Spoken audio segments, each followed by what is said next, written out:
জি5-এর Hindi web series the Taskari files মূলত একটি crime thriller series যা ভারতের কয়লা এবং খনিজ মাফিয়া ও চোরাচালানের পটভূমিতে তৈরি। সিরিজের গল্প আবর্তিত হয়েছে ভারতের ঝাড়খণ্ড ও বেঙ্গল সীমান্তের কয়লা খনি অঞ্চলকে কেন্দ্র করে। সেখানে বছরের পর বছর ধরে চলা অবৈধ কয়লা উত্তোলন, মাফিয়াতন্ত্র, পুলিশ রাজনীতিকদের যে যোগসাজশ এবং এর মাঝে পড়ে যাওয়া কিছু সাধারণ মানুষের বেঁচে থাকার লড়াইকে দেখানো হয়েছে। তস্করি শব্দের অর্থ চোরাচালান বা স্মাগলিং। এই সিরিজে ইমরান হাশমি একেবারেই ভিন্ন লুকে এবং দুর্দান্ত পারফর্ম করেছেন। তিনি অভিনয় করেছেন সুপারিনটেনডেন্ট অর্জুন মিনা চরিত্রে। অর্জুন মিনা একজন অত্যন্ত সৎ, নীতিবান কিন্তু বর্তমানে সাময়িক বরখাস্ত থাকা কাস্টম অফিসার।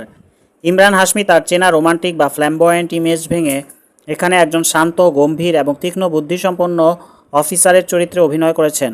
দেশের স্বার্থে চোরাচালান সিন্ডিকেট ভাঙতে তাকে পুনরায় দায়িত্বে ফিরিয়ে আনা হয়। এছাড়া আছেন শারাদ কেলকার, তিনি এই সিরিজের মূল ভিলেন বা অ্যান্টি হিরো। ইতালির লেক কোমো এবং মিডল ইস্ট থেকে অপারেট করা একটি আন্তর্জাতিক স্মাগলিং সিন্ডিকেটের গডফাদার তিনি। তার ভয়ঙ্কর ও স্যাভেজ উপস্থিতি পুরো সিরিজে উত্তেজনা ধরে রাখে। অনুরাগ সিনহা ও Prakash Kumar, central board of indirect taxes and কাস্টমসের অ্যাসিস্ট্যান্ট কমিশনার, তিনি রাজনৈতিক চাপের মুখে এই স্মাগলিং রিং ধরতে অর্জুন মিনাকে ফিরিয়ে আনেন। অমৃতা খানভিলকর ও মিতালি কামাত, অর্জুনের বিশেষ টিমের একজন detail oriented customs officer.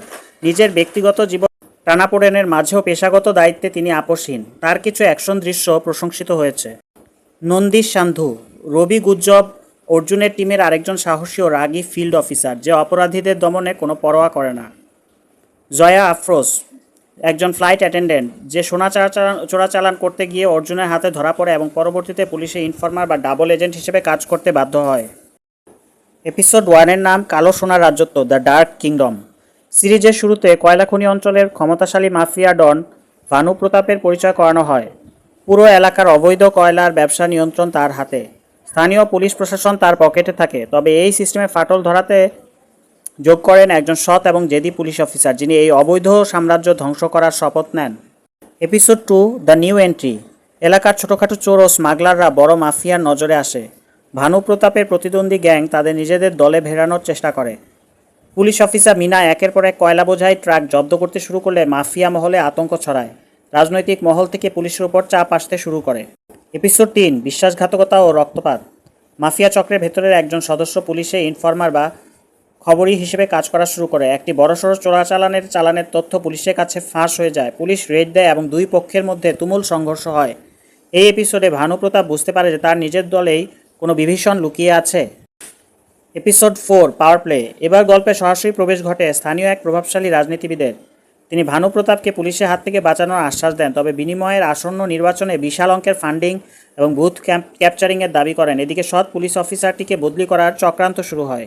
Episode 5, the final showdown. এটি সিরিজের ক্লাইম্যাক্স এপিসোড। বদলি হওয়ার আগে পুলিশ অফিসারটি মাফিয়াদের মূল আস্তানায় হানা দেওয়ার সিদ্ধান্ত নেন। অন্যদিকে নিজের দলের বিশ্বাসঘাতককে খুঁজে বের করে চরম শাস্তি দেয় ভানু প্রতাপ। শেষ মুহূর্তে পুলিশ, মাফিয়া এবং রাজনৈতিক গুন্ডাদের মধ্যে একটি রক্তক্ষয়ী যুদ্ধ বা এনকাউন্টার ঘটে। সিরিজের শেষ পরিণতি। গল্পের শেষে দেখানো হয় যে কিছু ছোট মাফিয়া বা অপরাধী মারা গেলেও বা গ্রেফতার হলেও কয়লা চুরির এই বিশাল সিন্ডিকেট পুরোপুরি ধ্বংস করা সম্ভব হয় না।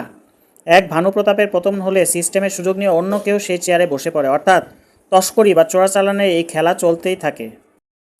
এই সিরিজটির মূল চালিকা শক্তি এর ক্রিয়েটর এবং কো ডিরেক্টর নীরাজ পান্ডে। তার সাথে সহপরিচালক হিসেবে ছিলেন রাঘব জয়রাত এবং বিএ ফিদা। যারা বলিউডের থ্রিলার ঘরানার ভক্ত তারা নীরাজ পান্ডেকে একনামে চেনেন। তিনি এর আগে special 26, baby, MS Dhoni the untold story এবং স্পেশাল অপস ও খাকি দ্য বিহার চ্যাপ্টার পরিচালনা করেছেন। নীরাজ পান্ডের চিরচেনা স্টাইল অনুযায়ী এই সিরিজটিও বাস্তবসম্মত রিসার্চের উপর ভিত্তি করে তৈরি। এয়ারপোর্টে কীভাবে স্ক্যানিং ফাঁকি দেওয়া হয়, ল্যাপটপের হাতল বা জ্যাকেটের পকেটে কীভাবে সোনা ও অবৈধ জিনিস পাচার করা হয়, এই প্রসিডিউরাল ডিটেলসগুলো তিনি খুব নিখুঁতভাবে দেখিয়েছেন। তবে তার আগের কাজগুলোর তুলনায় এই সিরিজে থ্রিলারের পাশাপাশি হালকা রসবোধ বা হিউমারও ব্যবহার করা হয়েছে। 7 পর্বের এই টানটান থ্রিলার সিরিজটি অফিসিয়ালি স্ট্রিম হচ্ছে নেটফ্লিক্সে। এটি রিলিজের পর নেটফ্লিক্সের গ্লোবাল নন ইংলিশ চার্টেও শীর্ষস্থান দখল করেছিল। সমালোচক এবং দর্শকদের কাছ থেকে এটি মিশ্র থেকে পজিটিভ রিভিউ পেয়েছে। টাইমস অফ ইন্ডিয়া সহ প্রধান মিডিয়াগুলো একে 3.5 দিয়েছে আউট অফ 5 রেটিং দিয়েছে। ডায়ালগ, ইমরান শারদের অভিনয় এবং এয়ারপোর্টের ভেতরে দৃশ্য ধারণের জন্য সিরিজটি বেশ প্রশংসিত। তবে শেষের দিকে গল্প কিছুটা তাড়াহুড়ো করে শেষ করা হয়েছে বলে কিছু দর্শক মন্তব্য করেছেন।